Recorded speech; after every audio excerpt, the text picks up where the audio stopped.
Welcome to the Daily Deuce. I'm Gary Graves from just outside Lexington, Kentucky this time. And in Maryland, the land of pleasant living, John Webster. How you doing, Big John?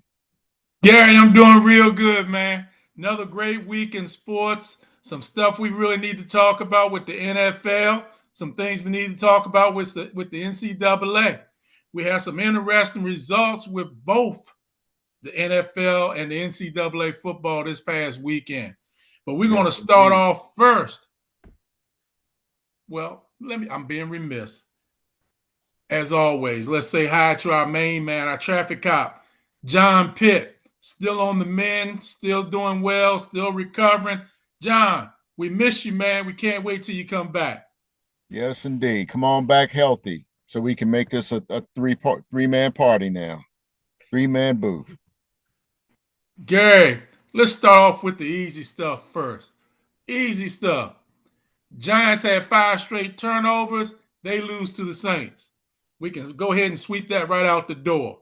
Mm-hmm. Next thing we can talk about, the Dallas Cowboys. They look really good, but they played against the 0-5 New York Jets. Can the Cowboys still look good next week against the Panthers? We'll have to see. That offense is still percolating. The defense stepped up, but another test is coming up this next weekend when they go to Charlotte to play the Panthers. Yep. What do you think, man? What do you think?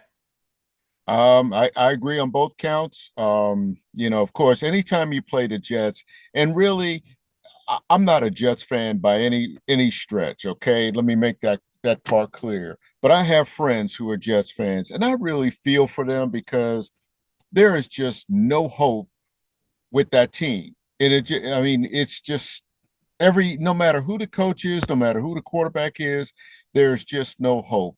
And that really shouldn't happen with any NFL team. Of course, we used to say that in Washington about a certain team there.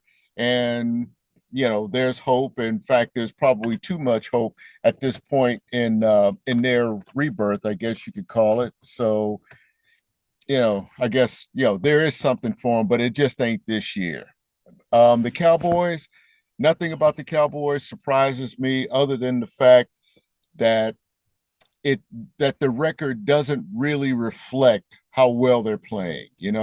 I mean, they're still in the hunt in the NFC East. I mean, it's a three team chase right now, thanks to Philadelphia. I guess we'll get to that in a minute, but all those premature reports of Dallas's demise, they I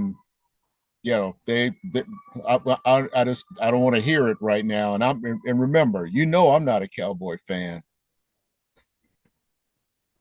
Well, I have a son who is. He is still pessimistic and cautiously optimistic. That's one and only Dante Webster. So we'll see how that goes. Yeah, Now, yeah, the next thing, you just mentioned it. You just browse right over it. Those Philadelphia Eagles. Fly, Eagles, fly. Is that how they say it, Gary? Fly, Eagles, fly? yeah. Well, today it's they cry Eagles cry because they had a rough day at the office yesterday. They lost 21-17 to the Denver Broncos. I think when you and I talked last week, we mentioned that the Broncos were a tough team and this was not going to be a pushover game for the Eagles. Also, with the Eagles losing, and we'll come to it after we talk about this Eagles game, there is now a Washington Commanders team that is one game out of first place. And there is also a Dallas Cowboy team that is a game and a half out of first place. Don't close that NFC East race yet. It's going to be a race. I keep telling everybody.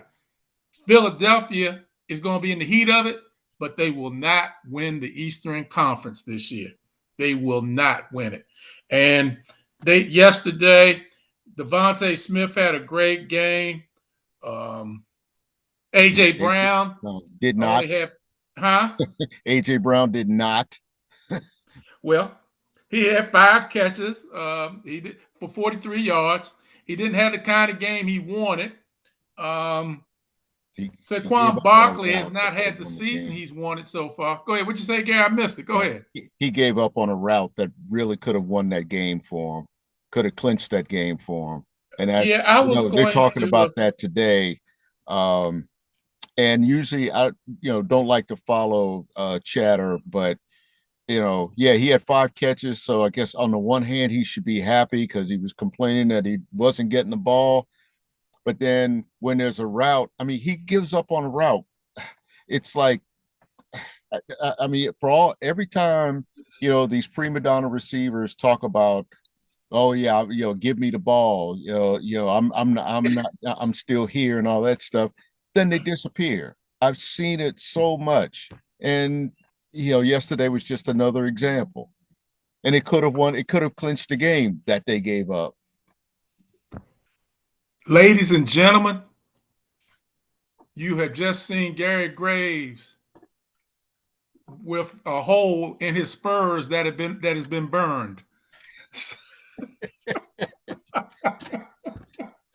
But That's better than a term than the term I like to use about a certain part itching, but this is a family show. So Philadelphia, they had a 2 touchdown lead. They were up 17-3, and then they were outscored 18 to nothing. Um, like I said, Denver's a good team, man. Bo Nix is a up and coming quarterback. Sean Payton does not chop liver as a coach. I think Bo Nix and him make the perfect combination. I think they're both are happy. Even though they may argue sometimes, they remind me of Phil Simms and Bill Parcells. They love each other, but they always fussing at each other. So I kudos off to the Denver Broncos. The Eagles, you know, I still say they're one of the best, if not the best team in the NFL, but they will not win the NFC East. They will not. And I still say they won't go to the Super Bowl, but I will say they are one of the best teams in the NFL. So Yeah, we'll see what happens. yeah, I'm going to disagree with you on that, John, for one reason. Okay, yesterday, well, let's just say coming into that game, they had been flirting with danger. They were 4-0, but they weren't looking dominant.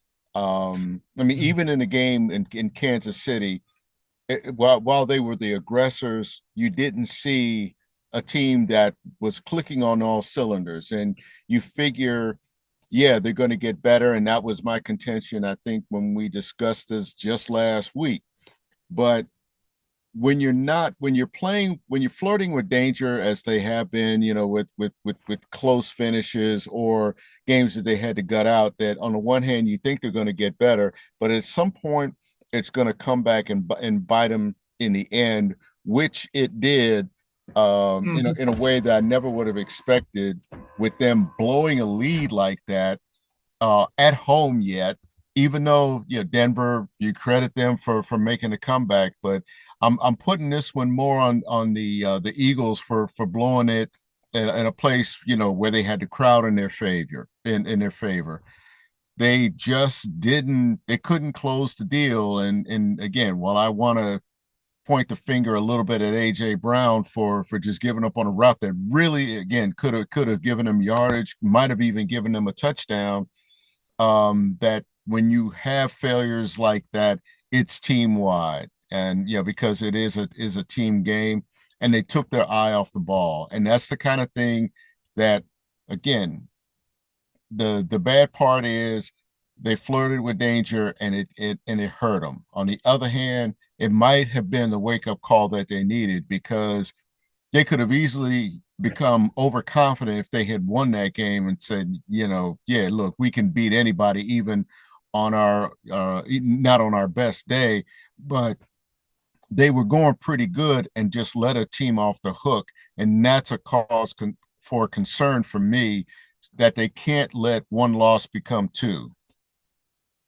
Well, I agree with you, Gary, and I'm looking down, I'm pulling up their schedule.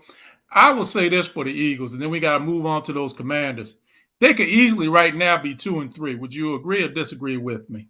I agree. I agree. Yeah. So their next 3 games are the Giants, Minnesota Giants, and then they play at Green Bay and home against Detroit. We'll see how they do in those next 4 or 5 games. They can't play half a game, as you say. They got to play an entire game. So we'll see what happens. Now, Yeah. the last one, the Washington Commanders. They played a game yesterday against the Los Angeles Chargers. The first quarter, it was all Los Angeles Chargers, 10-0. And then the Commanders went ahead and scored 27 straight points and beat them. Our man with the 4 names, and we just call him Bill, had a wonderful game rushing the ball, did a wonderful job. Jaden Daniels made an adjustment, a subtle adjustment. He had on some shoes in the beginning of the game, and he said they were not working right. Matter of fact, he went on a run in the first quarter, and he fell down on his own. He switched to his regular shoes, and he didn't slip anymore. Subtle adjustment. A momentum changer.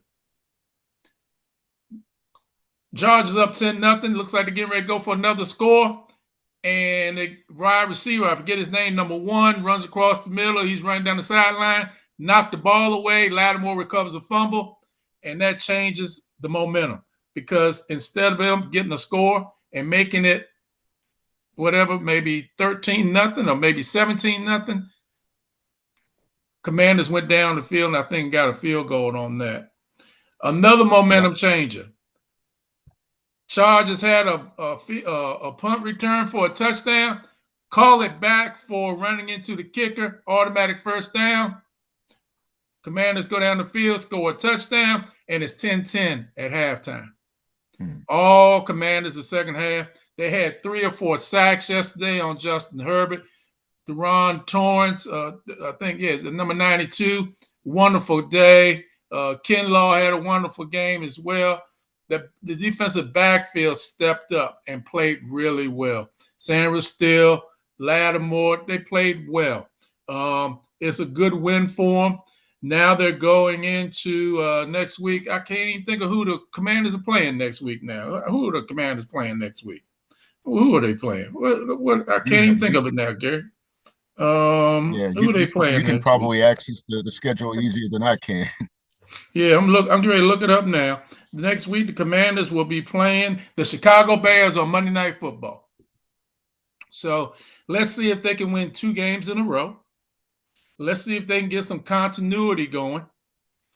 And they're playing against a Chicago Bears team with a Caleb Williams who has improved this season, playing better. You're also going against the coach Ben Johnson, who didn't have the best of a situation for him against the Commanders the last time he faced them when he was the offensive coordinator of the Detroit Lions.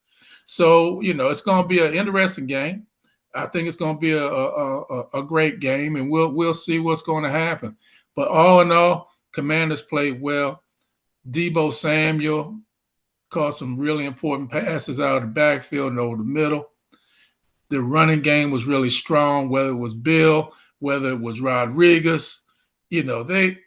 All in all, I think this was the most complete game that the Commanders have played this year. Yeah, I plan on watching the replay of it just to, not just for key plays, but just to see how they came back in a game like that. Because, of course, scoreboard watching, it looked like, okay, when they were down 10-0, and playing on the road yet, that it didn't look good for them. So credit to them for pulling it together, taking advantage of opportunities that they had. And like you said, making a subtle adjustment, which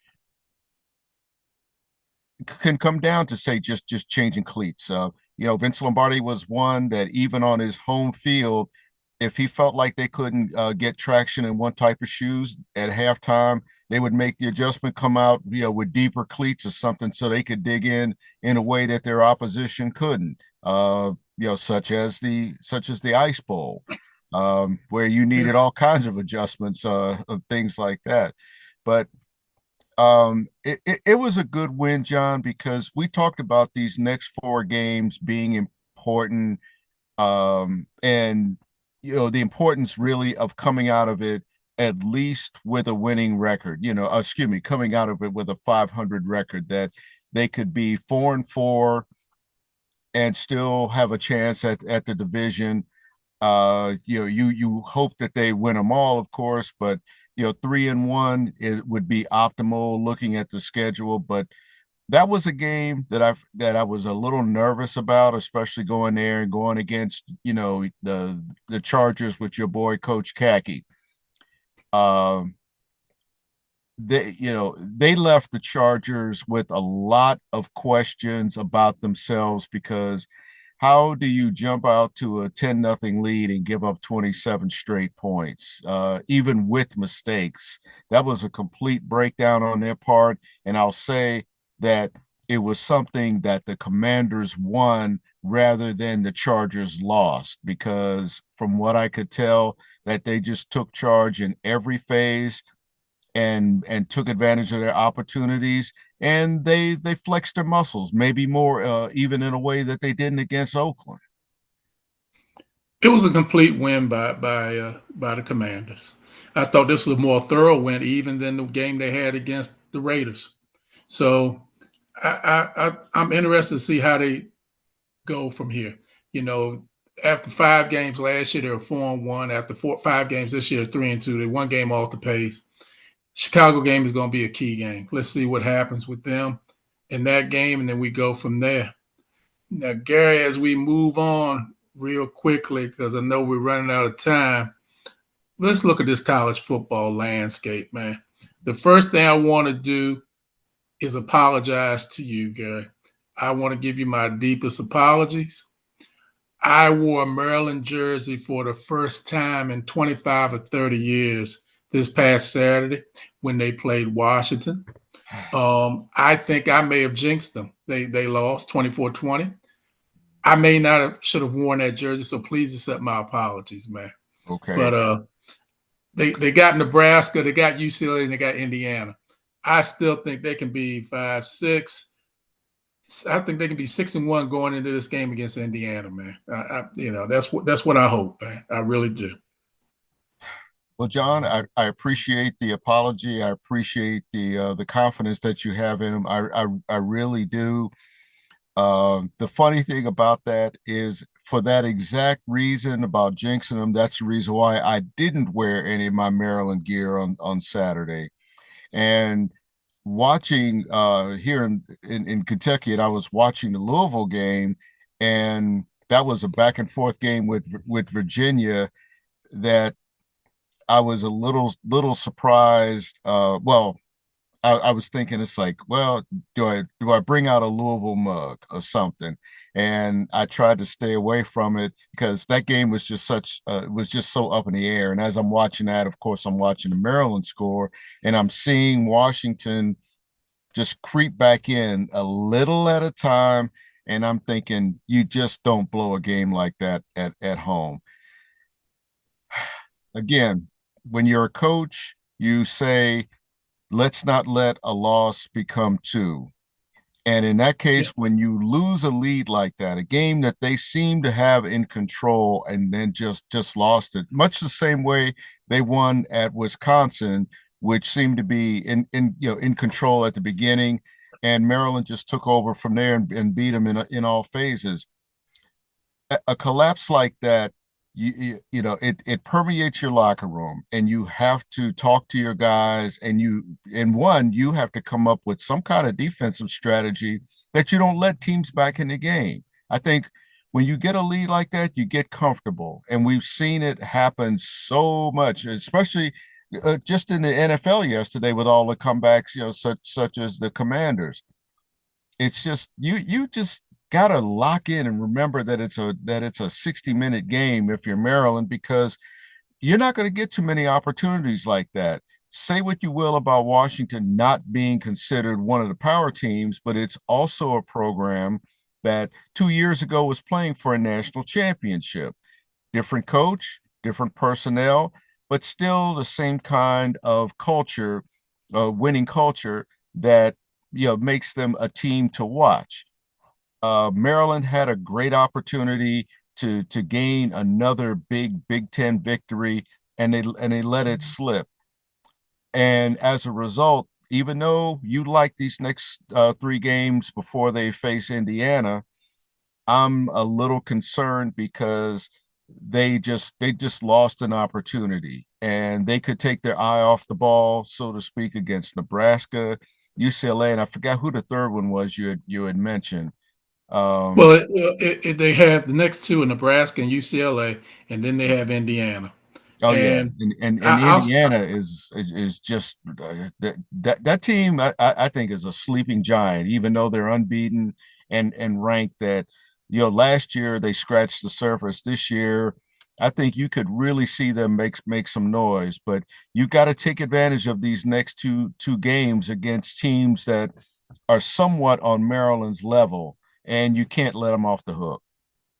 Well, the game I'm concerned about both of them, but I'm really concerned about them going out to Hollywood and playing UCLA after what UCLA did to Penn State this weekend. Oh, So oh yeah, there yeah. is that. So it's going to be really interesting. As we said, big upset. Penn State lost to UCLA. UCLA thoroughly outplayed them. Today, Penn State is no longer in the top 25. They've lost to Oregon and they've lost to UCLA. So that's rough. Another one that's dropped out of the top 25, if I'm not mistaken, is Texas. They were thoroughly dominated down the swamp when they went to play Florida. So, and then we will mention, we will mention Notre Dame beat Boise State. They're now 16th. Let me be clear, Mr. Gary Graves. I do not see them being able to move up enough to get into the NCAA playoffs, but I am interested in them being able to move up enough to get to a respectable bowl. This weekend, they play NC State, and then the following weekend, they play USC, Southern Cal Trojans. So it's always interesting. Alabama pulled out another big win. They got past Vanderbilt. I think they're on their way. Kevin DuBois got them going. I think they're going to make some noise. Ohio State is just matriculating down the field, as my man Hank Scram used to say. And Miami Oh, did a number on Florida State this weekend. Miami is now the number 2 team in the country. And man, take it from me. I saw firsthand when they played Notre Dame. They are no joke, man. I'm oh, not going to say definitely. I'm not going to say they are back to being the original you, but what I will say, they are on their way. And my friend, I would not want to play them. They are Okay. they are they are tough. Yeah. Mario Cristobal has another good quarterback to work with. And they're dangerous. They're very, very dangerous. Mhm. They might, and the dangerous thing is they're good, but they don't have the swagger of the U as we remember, 20, well, maybe now going back 40 years to the Jimmy Mhm. Johnson days, even to the Howard Schnellenberger days. But Mhm. he definitely has that program steered in the right direction. They're winning games. They're not losing games that they lost last year. Last year they lost games that they shouldn't have. They took their eye off the ball. As Yep. Dennis Green would say, and we let them off the hook. Well, that's not happening this year. To beat Florida State and beat them handily is a sign. In Tallahassee. Yeah, In in Tallahassee. Tallahassee. I think the ACC is theirs to lose. I think the only tough games that I really see coming up against them is um, maybe when they face Louisville. I'm not sure if Virginia's on their schedule or not, but the way Virginia looked over the weekend offensively, that you got to keep an eye on them. He really has them guided in the right direction. Even I think Syracuse is another team to watch in that conference. I think Louisville can be decent. I still haven't quite seen the same type of offense that they have last year. Uh, they don't have the same kind of quarterback. Maybe that's a better way to describe it. They have a excellent running game of sophomore tandem, and I think that they will compete, but they've got to beat the they got to really beat the better teams. One of which is Miami, and that game is coming up in a few weeks, and we'll see what happens with that.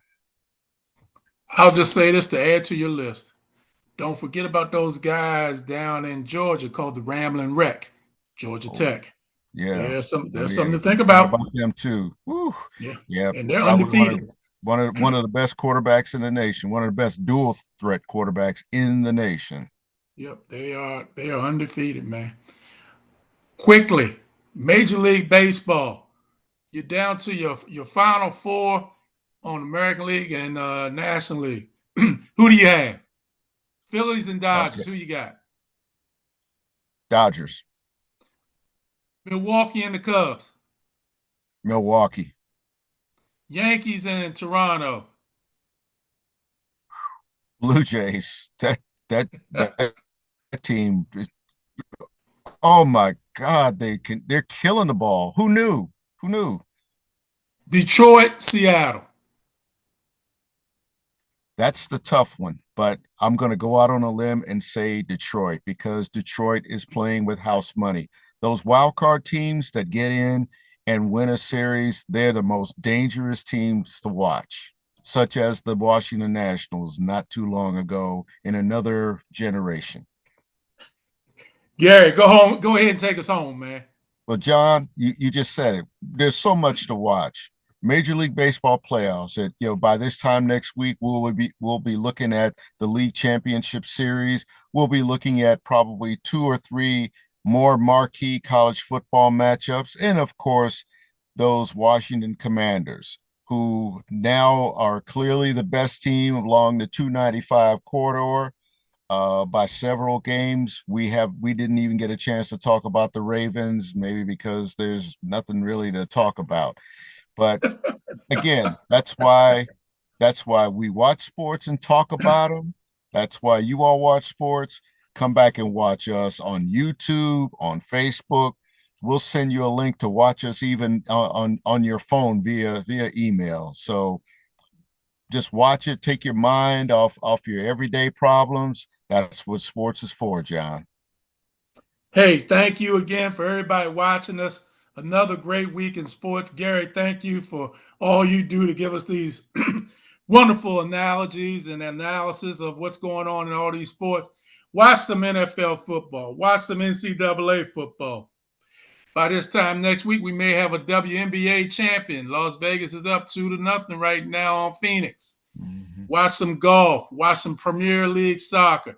Hockey is rolling right through their preseason, and the NBA has Yeah. started their preseason. Yeah. But above all else, just watch some sports. Come back and see us again real soon. Take care.